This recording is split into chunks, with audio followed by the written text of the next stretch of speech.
And the next program is on advances in genetic neurology, genetic research, autism treatment, and early diagnosis. To carry out this presentation, we have a doctor, a chief clinical officer. He is the chief central officer of clinics and is responsible for overseeing the clinical policies. He is highly recognized for his experience as a physician scientist, having led numerous genetic research programs in the US. This doctor has discovered genetic mutations and rare genetic variants causing different neurological diseases using cutting-edge next generation sequencing technologies such as whole exome sequencing. This doctor research articles have been published in reputed high-impact journals such as Neurology, Animal Neurology, Cerebral Cortex, and others. Dr. Sundaram, I have linked the name, is a research works were funded by the National Institute of Health, NIH, US. Let us put our hands together for Dr. Sundaram, Senthil Sundaram. Thank you for a nice introduction. So let me explain my background first, just to set expectations. So I did my MBBS and MD from India, but then I moved to US to pursue some interest, to pursue my interest in genetic and imaging research. That's when I came across people with autism to study their brain using a special type of MRI as well as genetic tests. So my presentation will be colored by this background. So it won't be like the day-to-day health that we want from doctors, but it's more like trying to understand the underlying science behind what is causing autism. So I try to color along these lines. Again, this is the first time I'm talking to audience of teachers and parents. So I try to minimize the number of medical and scientific journals. Try to keep it as simple as possible, but I'm kind of used to talking to your different audience. So pardon me if I'm using too many jargons. So just a brief introduction. Autism spectrum disorder, as we have seen, is really a spectrum that can affect different areas of functioning, mainly on the verbal or non-verbal communication, repetitive behaviors, and social interaction. That's been explained quite a few times.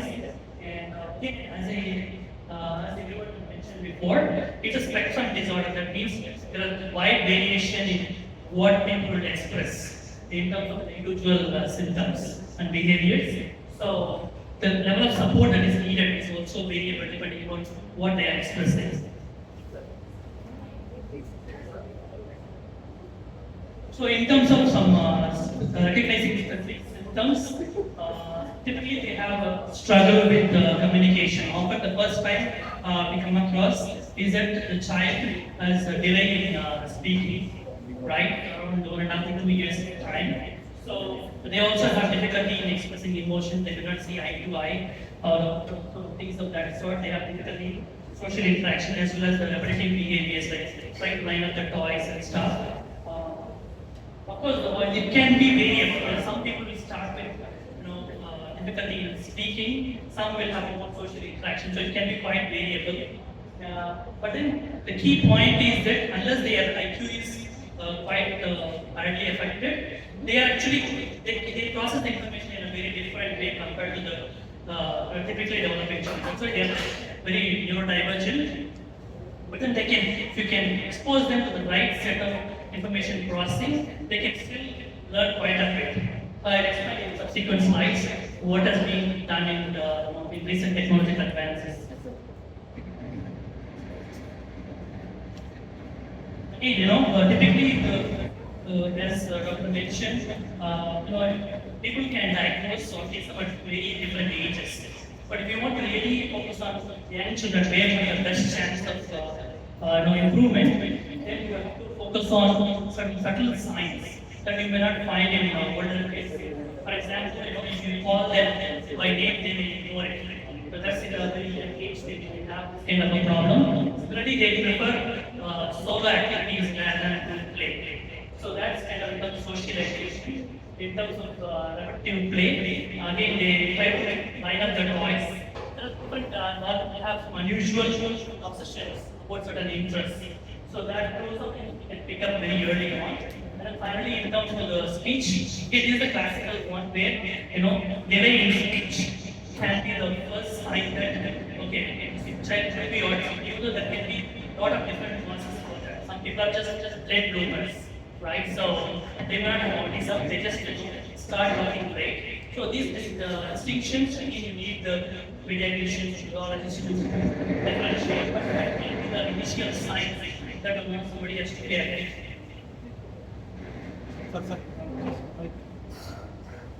Again, just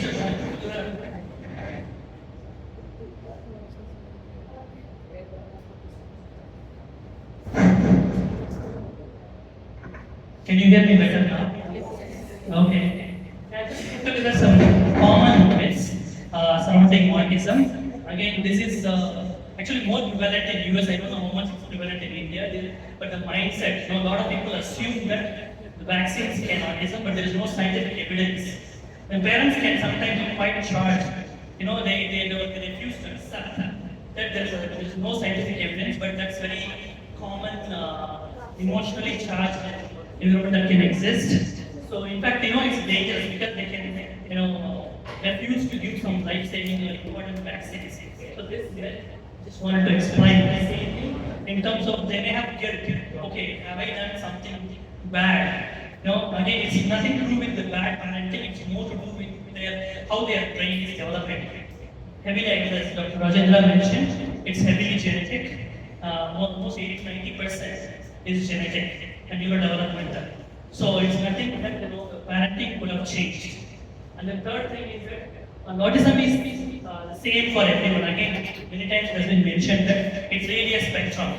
Some people can be really high in IQ, high functioning autism, and then they can do almost everything perfect, but they may have some social deficits.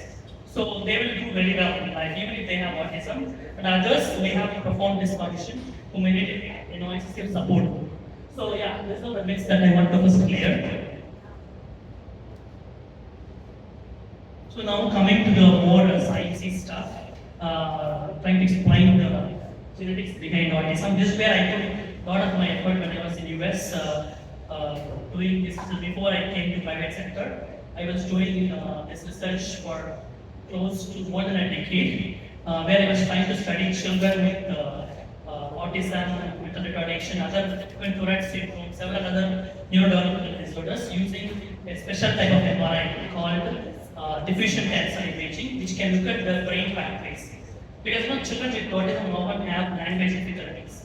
So we found that there is a pathway called arcuate fasciculus that connects the receptive and expressive speech areas, right? So we found that many children don't have this pathway.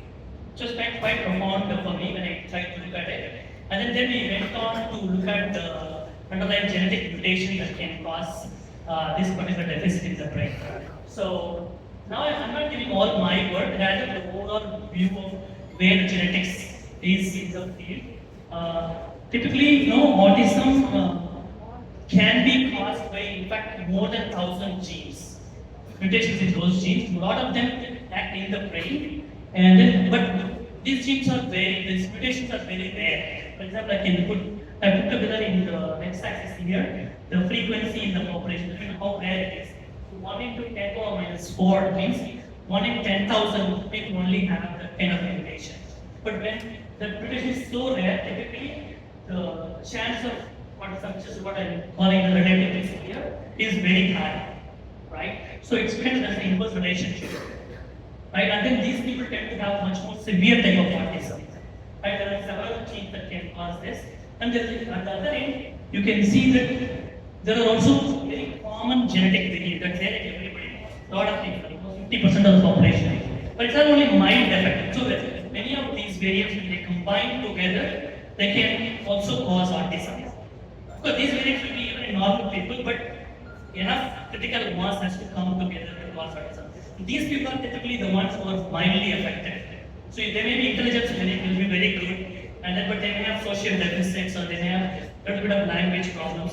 And these are more correctable children. So the genetic research shows these two different patterns. One is that really rare ones, typically these ones, the IQ is also badly affected, and then they need a very high level of support. And the other spectrum, which is more common, are the mildly affected, who can be improved a lot with minimal effort. I just put together the gene names here in terms of which genes have the most impact. Again, I don't want to go into the specific gene unless you have interest. If you know, I can discuss separately for the general audience. I will leave it out. In general, how the people, parents come to know of it is in terms of, a relative or sibling has autism. Like typically, when you say autism is almost 80%, 90% genetic, what it usually doesn't mean that it's always running in families. There are two types. One, you often have family members having autism, but it can also be what is called de novo. De novo meaning it's starting first from the child. So the underlying mechanism of why it is happening is something is happening in the parents' gametes, sperm or ovum. That's the time the mutation started. Right? That's why the parents do not have it. First, if you test the parents for their genes versus the child's gene, only the child will have that mutation. Right? So in this, it is also genetic, but it's not family. So there are two types of genetic variations you can see. So both will exist. So that's something I just wanted to point out. In terms of specific genetic tests, most common ones are called whole exome sequencing and chromosomal microarrays. These are the ones the doctors commonly ask for to diagnose the cause behind autism. Again, somebody asked a question about which region of the brain is affected. As Dr. mentioned correctly, any region can be affected, right? Of course, depending on which region is affected, the type of manifestation will differ. For example, in the temporal lobe, then auditory issues can be more dominant. Versus if it is frontal lobe, it's more executive function and other defects can be more prominent. So, but depending also, it depends on the gene as well. Depending on which gene mutation may to affect some areas more selectively. So there's a lot more complexity in the underlying science behind why the autism develops and what manifestation one would get. Any questions so far?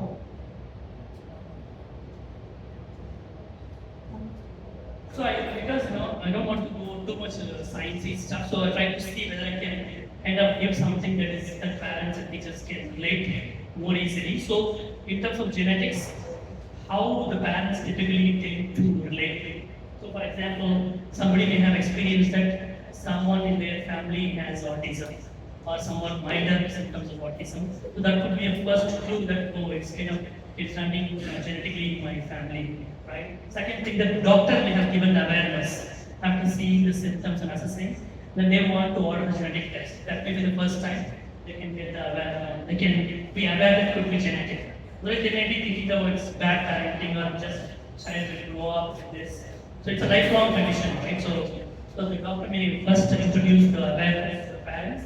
The second thing is once the first child has autism, naturally the question will be will the next child will have autism. Of course, the sibling risk is higher, but it's not guaranteed that the sibling will always get. But this is a common question that parents have. And then during the pregnancy, also certain things like premature baby or even early infections, viral infections in the first trimester or certain drugs can also predispose to autism. And then finally, they always think about the common things like diet, stress, those factors. But typically, diet and stress are not that strongly associated with autism. Rather, pollution, certain chemicals like bisphenol A, all of those have more stronger association. But typically, it's much more genetic, but definitely the environment has an important role here. So that's what I think the last one nature of this measure, both influence with higher impact from the genetic side. Again, in terms of the diagnosis, again, the primary emphasis on the behavioral assessment by the doctors and psychologists, not genetics. Genetics is meant for diagnosing the cause. Diagnosing the cause after the diagnosis is made first, using the clinical assessment.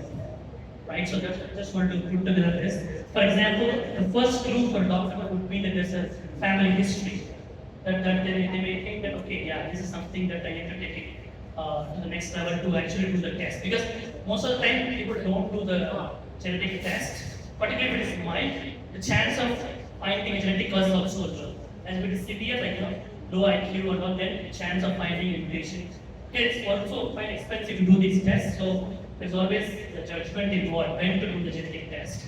So that's why certain clues they can use. Similarly, second one, speech delay is a common problem in many children. Of course, the speech delay doesn't always mean autism, right? There can be other causes. Some people just need the late bloomers, or even other diseases can also cause speech delay, like epilepsy and other conditions too. So in those cases also, if it is really a strong genetic condition, they may ask for a genetic test.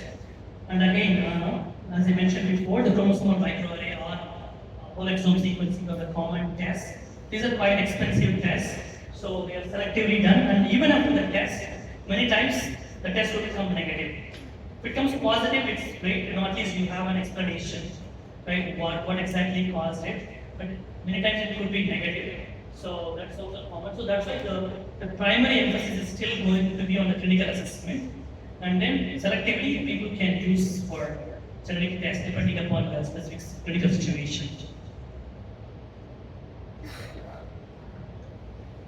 Again, I'm not expert in medication management of this area, but I just wanted to, for completion's sake, let people get the medication aspect.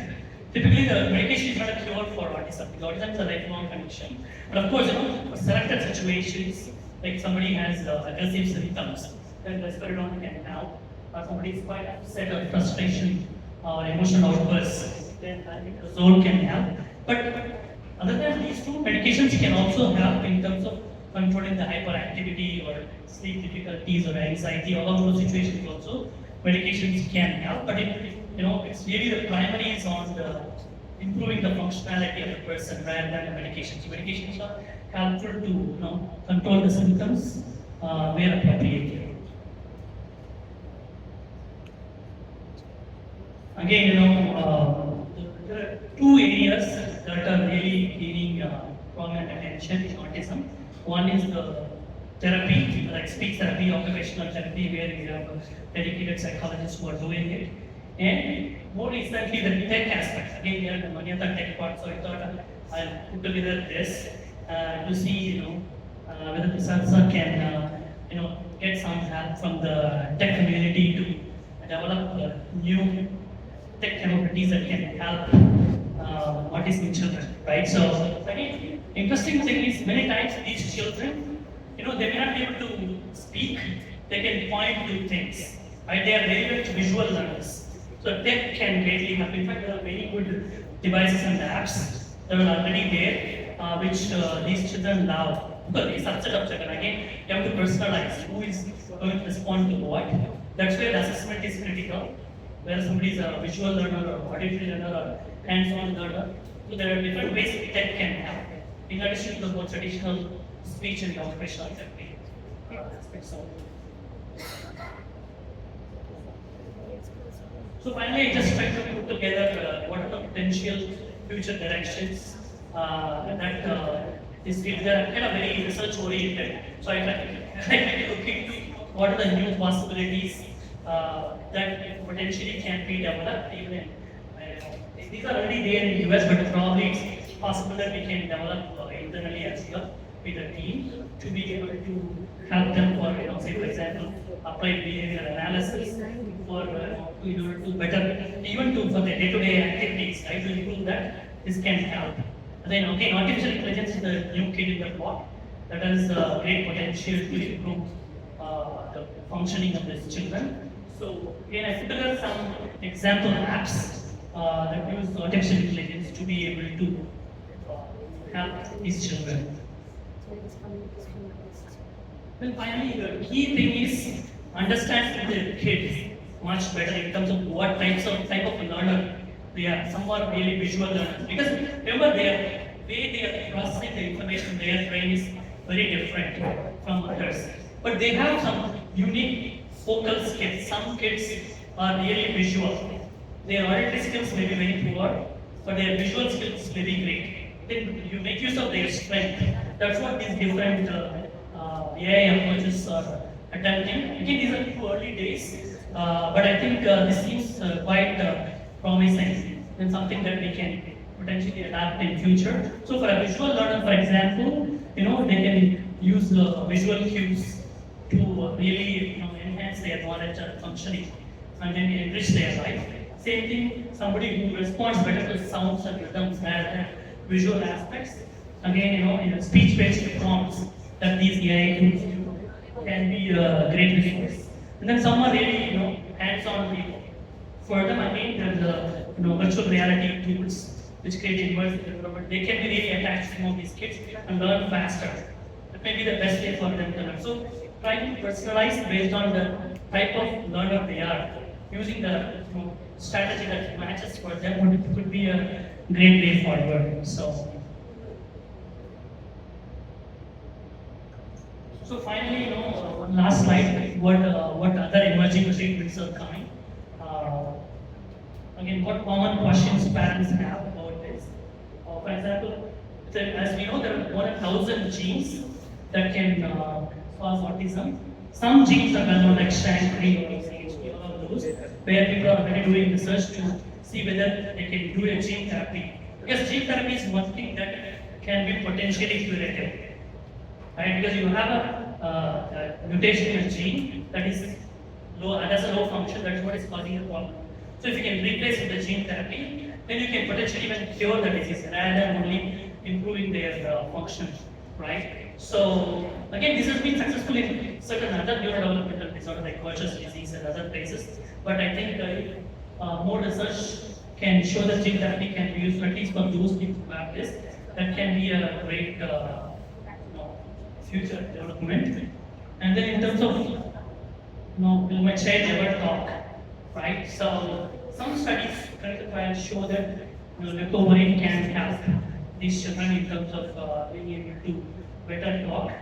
And then again, there is another technology called gut microbiome. So you can think of probiotics, right? But then these interesting things, even though we kind of tend to neglect, okay, this is really nothing really great, but the recent research shows that in our body we have, particularly the gut, we have bacteria that are 10 times more than the whole cells in the body, right? And then there's a lot of great research, and then these bacteria produce some important substances that go into the bloodstream and affect the brain, right? So through this mechanism, you can modulate their brain and function. In fact, a lot of the stomach issues that these kids have, studies show that the gut microbiome based simple treatments can really help their symptoms.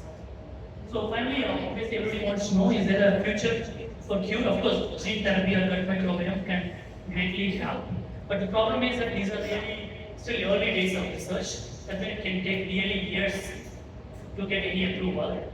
But regardless, at least in US, people enroll in clinical trials proactively, right? People who are doing this in these major centers, and then they sign up and then see if their child can improve based on these novel treatments. So I expect that these could be available, in a decade or so. It's kind of clinical research is very slow, right? So, but if it is useful, then it can be, particularly for conditions like autism which are there. Generally, also there's a fast track approach to approval because the number of people affected with the specific mutation is low.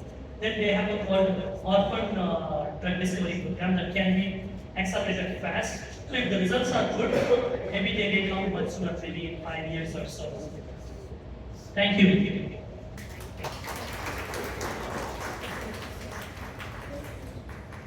Questions? question answers if you have, you can just questions to the doctor.